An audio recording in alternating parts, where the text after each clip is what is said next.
With St. Paul's main post office located just across Sibley Street, the U.S. Postal Service adapted the abandoned train deck to accommodate the trucks that now replaced passenger trains carrying mail across the country. Tracks, platforms, and canopies were demolished to accommodate a new truck loading dock and skyway system that connected it to the main post office. Incompatible with the depot's return to transportation relevance, these additions had to go.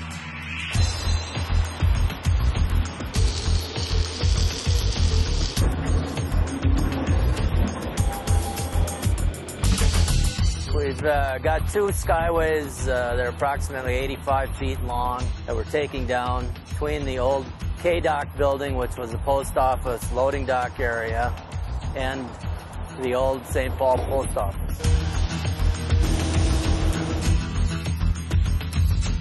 With the skyways finally gone, demolition of the K-Dock building, symbolically begun at the groundbreaking 2 months before, could resume in earnest.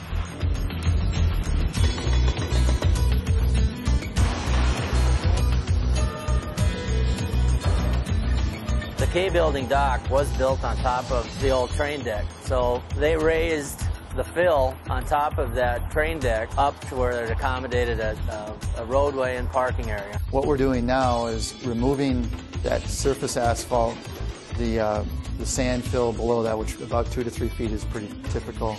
Then at the bottom of that is the old waterproofing system.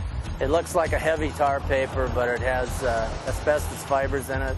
So it's a fairly painstaking process when you get down to that last step. We have an abatement contractor that removes that asbestos layer.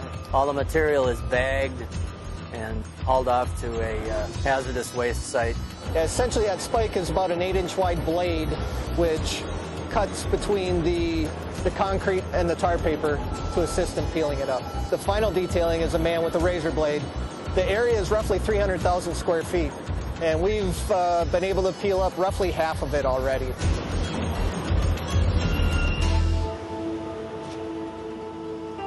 Well, the original deck is essentially a cast-in-place concrete slab. There's about 3 or 4 expansion joints, but they're very large, monolithic type slabs with hundreds of columns supporting that. When the depot closed, the original freight and mail handling space under the train deck had been turned over to automobile parking, and that it will remain after being thoroughly upgraded during the renovation.